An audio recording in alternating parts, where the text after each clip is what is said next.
ゴールデンウィークで政府が為替介入して円高にしましたが、あれって効果あるんですか？ゴールデンウィーク中の場合って参加者が少ないので、結構為替が大きく動いちゃう可能性があるので、なので一気にドーンってやって、そんなに為替を動かせなくしたっていう説と、そんなに為替市場の参加者がいないので、大きな金額を使わなかったとしても、一気に円高に持っていけるっていう、効果的であるっていうところでやったんじゃないかっていう説があるんですけど。とはいえ、その、ファンダメンタル、為替介入したとしても、一時的にはなるんですけど、長期的にやっぱり日本円ってそこまで価値ないよねってなっちゃってるので、どっかのタイミングで利上げをしない限り、やっぱり円安傾向変わんないと思うんですよね。なので、円安を受け入れるのか、利上げをするかっていうところにはならざるを得ないんじゃないかなと思います。ユーロ円、今後いつ円高になると予想されますか？ 130 円くらいでもっと欲しいのですが、難しいでしょうか？難しいですね。日本円が下がってるよねっていうので、アメリカとの金利差であるという説明を受けがちなんですけど、通貨60個ぐらいのアメリカのドルに対しての下落幅でいくと、日本が一番下がってるんですよ。金利幅でいけば、じゃあ他の通貨の平均と同じぐらい下がるよねのはずなんですけど、62通貨の中で一番下がってるの日本円なんですよ。金利差以外でも日本円が下がる要因があるよねっていうところなんですけど、その要因が何なのかっていうのをちゃんと把握して、それに対して対処をしなければいけないんですけど、皆さんそれを見ないことにしてるんですよ。結果として、なんだかよくわかんないけど、円下がってるよねっていうのになっていて、日本人のそれなりの財産持ってる人も、日本円どんどん下がってるんだから、これドルに変えた方がいいよねっていうので、どんどんドルに変えて、新型ニーサとかでも外国に投資した方が得だよねっていうので、どんどんドルに変えて投資してっていうことになって、結果としてドルを買って円を売る人というのがどんどん増え続けてるんですよ。原因がこれです。なのでこれを直しますって日本政府が言えば、じゃあ円高に戻るかな、そろそろ買えるのやめた方がいいかなっていう風になるかもしれないですけど、今のところ見ないことにしていて、円安の原因って日本政府は発表してないんですよ。日本政府が発表してない以上、原因がわからないということになるので、なので止めようがないという構造になるので、まだ円安にした方がいいよねという形でみんなドルを買うんですよ。日銀の人たちが、マジちょっと為替介入しないとやべえんじゃねって思ってるんですけど、適切なタイミングで適切な為替介入をしますって言ってるんですけど、どうせお前らもうできねえだろう、利率上げなきゃいけねえからっていうので、結構足元見られてるんですよ。円安がずっと続いているというのは、円をすりすぎてるというのもあるので、長期の金利をそろそろ上げなきゃいけないよねっていうね、長期金利を日銀上げ始めてるんですよ。長期金利を上げ始めてる状態っていうのを、じゃあこれどんどん金利上げられるのかっていうと、いやーそんなに上げられないよねっていうのもあったりするので、なので上げますって言っちゃうと日本景気悪くなるし、上げられませんって言っちゃうと、じゃあ上げられねえんじゃんって足元見られちゃうので、日銀としてもどう動いていいかわからんけど、口先だけで注視します。やりすぎたら突っ込むぜって言うけど、でも突っ込んだとしても限界あるよねっていうのもバレちゃってるので、それを何回か繰り返したら、もう日銀は止められないよねってバレてしまって、これ止まらねえんじゃねっていうので、すごい速度で下がる可能性もなきにしもあらずというのがあったりするので、なのでやっぱり円である程度持ってるのは怖いよねというふうに、為替を見てる人は結構長期的には思ってると思うんですよね。仮にじゃあ今ドルに買いましたっつって円高になったとしても、せいぜい言って120円なんですよ。ここから円が80円になりますとか、100円になりますっていう確率はだいぶ低いので、仮に円高に1回なったとしても、時間の問題でまた円安に行くよねっていうのは結構見えちゃってると思うんですよね。僕が去年かなんかに、為替介入あると思うんですけど、円安戻ると思うんですよって話をしたと思うんですよ。で、その後に円高に1回なったんですけど、結果としてその時に僕が言った金額で投資してる人ってみんな得してるんですよ。アメリカドルにしていくと年率3%とか4%とかつくので、円安になってますっていうのがあるので、円安に1回行ったとしても、やっぱり円安になるよねっていうので、円安で今、円安構造で、これまた円高になるかもしれないので、投資して、ちょっと戻ったとしても、一時的に損失発生するんですけど、でも時間の問題でやっぱどんどん円安に下がっていくよねっていうのがあるので、なのでそれだったら、今、ドルに投資して円売っといた方がいいよねっていう構造なんですけど、ショートで積んでる人はお疲れ様でしたっていうのもあったりするので、なかなかね、厳しいと思うんですよね。ひろきさんはこれからの日本はどうなると見ていますか？やばいんじゃないかなと思うんですよね。このやばいんじゃないかなという状況を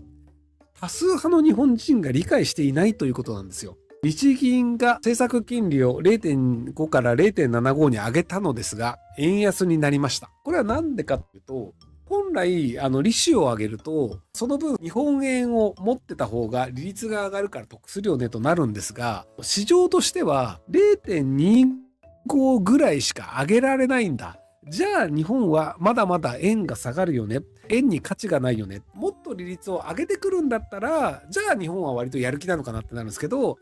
日銀やる気ねえじゃんっていうのが明確になったので、じゃあこれはもうそれ以降、1年に 0.5% くらいしか上げられないので、来年の春ぐらいまでは利率を上げるとかって難しいよねと。いきなり為替介入ってのもないよね。じゃあ円安でいいよねっていうので、円安が進んでしまいましたと。そもそもその物価高がよろしくないっていうので、物価高対策、円安対策のために利率を上げたんですけど、結果としてこの程度しかできないよねっていう足元見られちゃったんですよね。でいくと、来年にその 1% とか 1.25% とかにして、どれぐらい耐えられるかっていう問題と、あと長期金利めちゃめちゃ高いんですよね、今。長期金利が半年で 2.1 だから 0.6% ぐらい上がってるんですよ。アメリカみたいな 3.5% の政策金利の国が 4.1% に上がりましたとかっていうのであれば、それぐらい上がるようなんですけど、もともと 1.5 とかから 2.1 に上がってるわけで、4分の1ぐらい増えてるんですよ。そこの上昇率たるやすごいよねって話なんですけど、この上昇の速度がめちゃくちゃ速くて、日銀が発表した時に 2.0 になって、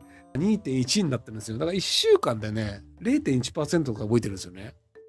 10年金利っていうのは固定金利と連動するので、マンション借りてる人とかっていうのが、もともと 1.6 ですみたいな人が 0.5% まで上がりましたっていうので、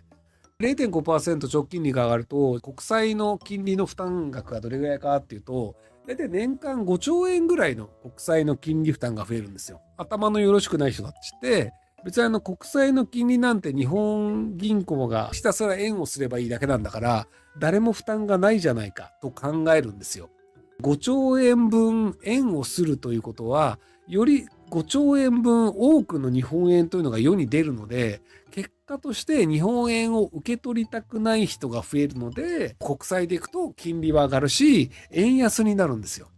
日本円が欲しいっていう人が増えれば増えるほど円は高くなる。日本円いらねえよっていう人が増えれば増えるほど円が安くなると。この構造っていうのは経済詳しい人みんな分かってるんですよ。今経済に詳しくてある程度投資ができる人って大体オルカンとか SP500 とか海外投資してるんですよね。なので日本で何らかの利益がありました。お金がありました。で、海外投資をするということは、円を売ってドルを買う。ヨーロッパに投資するんだったら、円を売ってユーロを買う。お金持ちはどんどん円を売る方向に行ってるんですよ。で、円安になれば、投資した人は、アメリカの銀行に入れるだけで利子が 3% 作ったのは別に、円安でさらに得するんですよ。なので、みんな円安の方に張ってて、お金の余裕がある人ほど円を売る。円を売ってるからみんなが円を売るから結果として円安になって日本円換算だと得をするっていうのがあって、このね、円安がね、止めようがないんですよね。これがそのツイッターで書いたんですけど、0.25% じゃなくてサプライズで 1% 上げるとかってやったら、ちょっとどうなるかわからないから様子見ようってなると思うんですけど、所詮 0.25% で次やったとしても 0.25% だよねとかで、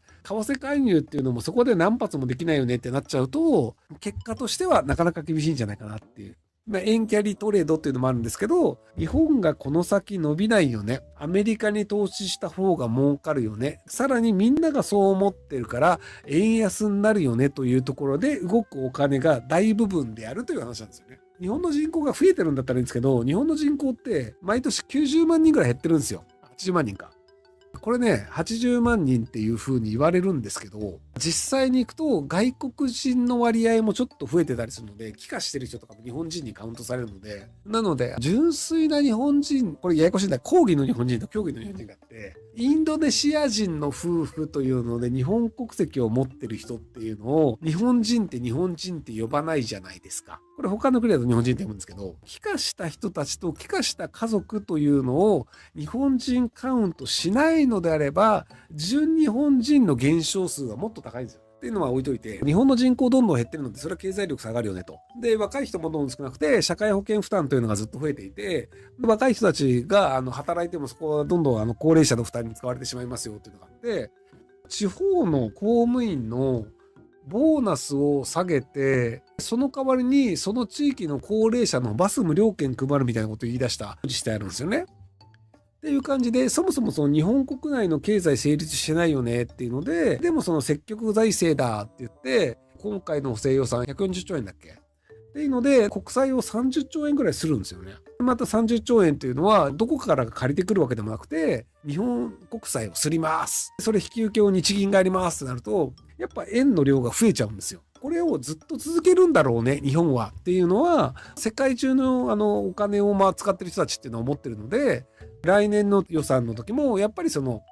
責任のない積極財政を続けると思うんですよ。結局ある程度積極財政を続けるとしても、どこかでキャップを作るんだろうっていうのを高市政権になった時に期待した人多かったと思うんですけど、残念ながらそのキャップはなく、とりあえず予算を決めました。で、この部分国債すりますっていうので、GDP がどれぐらい増えるから国債をすれるのは何兆円だよね。じゃあこの中でやりましょうという話になってないんですよね。GDP の伸び率に合わせて国債が増える分には成立するよねって話なんですけど、で、逆に行くと GDP の伸び率がここなので、国債のすれる範囲は何兆円ですよ。なので、予算はこの何兆円以内の増加で何とかしなければいけませんっていうのになるのであれば、責任ある積極財政になるんですけど、残念ながら GDP の伸び率がどれぐらいいるという予測で、そこで国債をいくらするって議論には一切ならなくて、これにお金使うよね、これにお金使うよねっていうのをひたすら積み上げたものというのが補正予算として成立させましたっていうのがあったりするので、残念ながら責任あるというよりは無責任な積極財政っていうのが続いてるって話だと思います。はい、